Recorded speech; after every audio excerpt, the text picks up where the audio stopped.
Hi, I'm Rev Myron. I'm a minister through Pathways of Light, and I've been a Course in Miracles student for 40 years.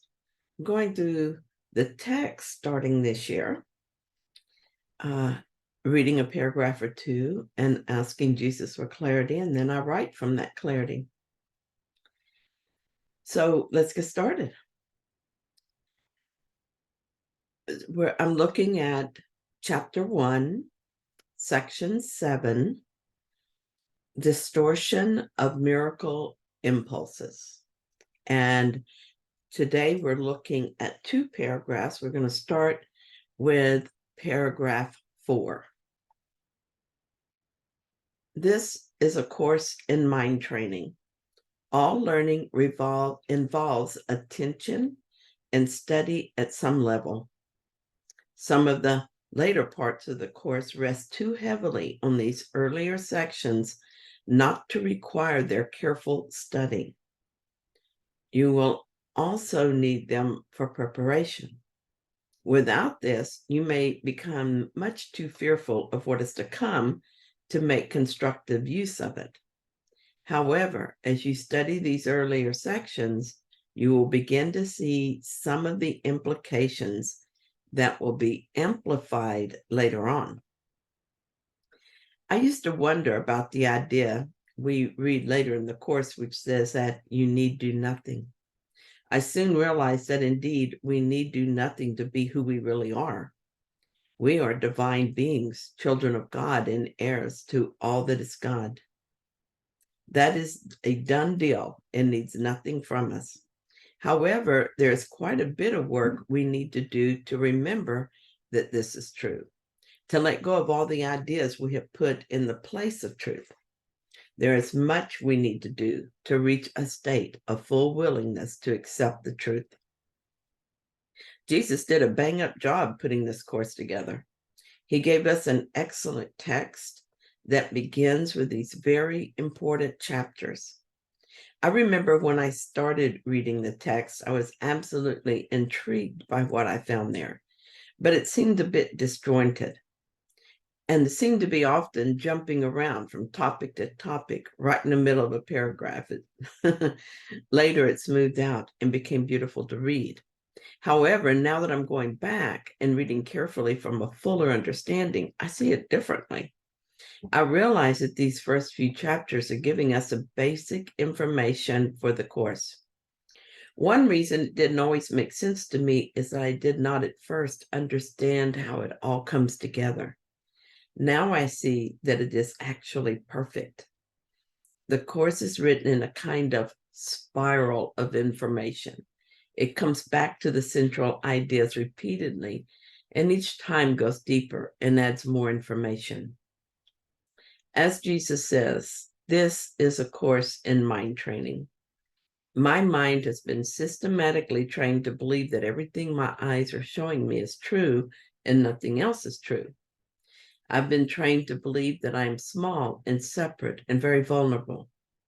I have thought I must always be on the defense because it's a matter of me or them. Now, with A Course in Miracles, everything I've ever believed is being turned upside down.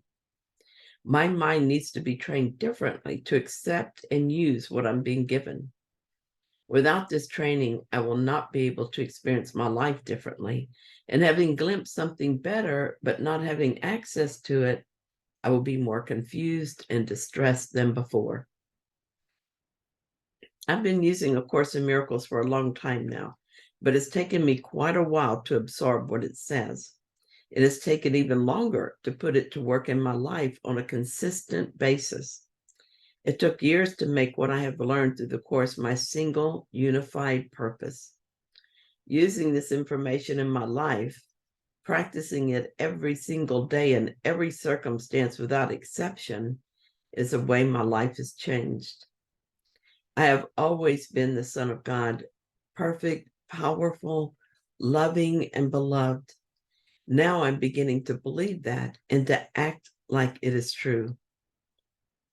Doing the study of the text paragraph by paragraph is so helpful to me. Sharing it with those who are also ready to wake up is even more helpful. It is helping me to move more completely into the truth of who I am.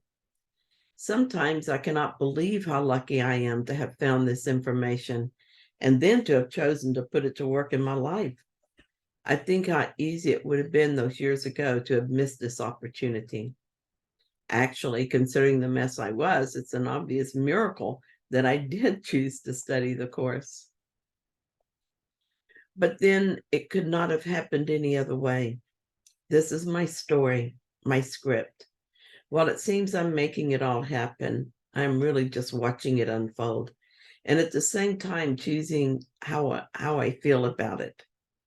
I don't know why I bother to read fiction or watch movies. Life is the most extraordinary and interesting story out there. I can hardly wait to see what happens in the next moment. Whatever it is, I'm learning to say yes to it.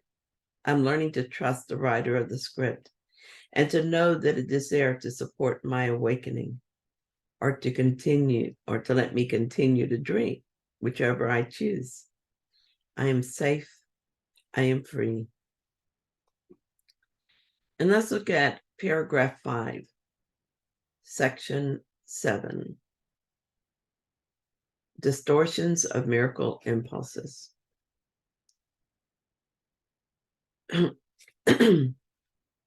A solid foundation is necessary because of the confusion between fear and awe, to which I have already referred, and which is often made. I have said that awe is inappropriate in connection with the sons of God because you should not experience awe in the presence of your equals.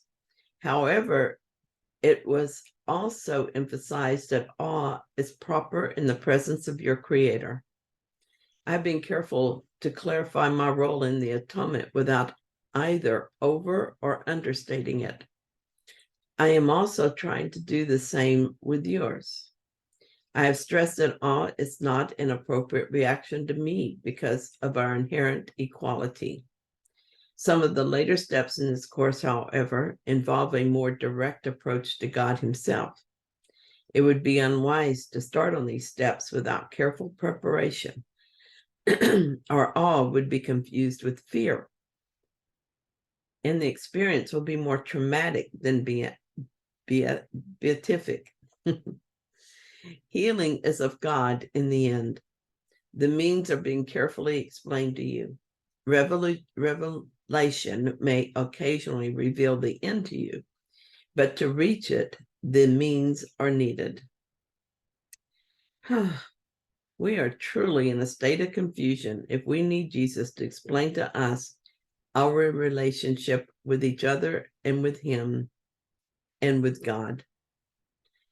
And that it is further necessary that He tells us the appropriate response to each. My brothers and I are equal in every way.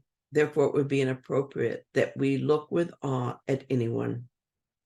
I look on certain of my brothers and sisters with deep gratitude because of their devotion to this work.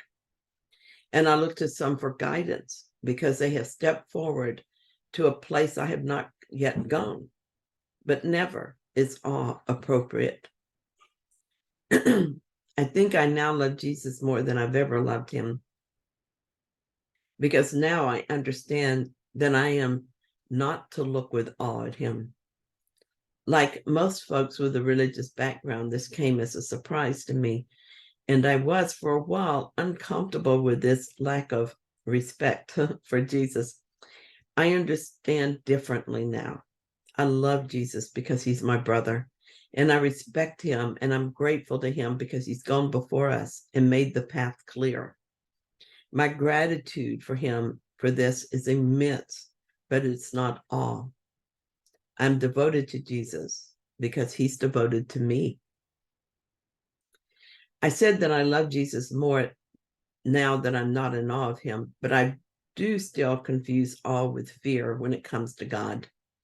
I have, through the study of the course and the practice of it, uncovered a deep and abiding love for God, but there is still much fear covering that love. I can truthfully get in touch with that love only rarely. but kept my fear of God a secret from myself. For a long time, I insisted I didn't understand all this talk about fear of God. Then I studied the course and I understood the theory. I must fear God because I'm still here when I could be with him instead.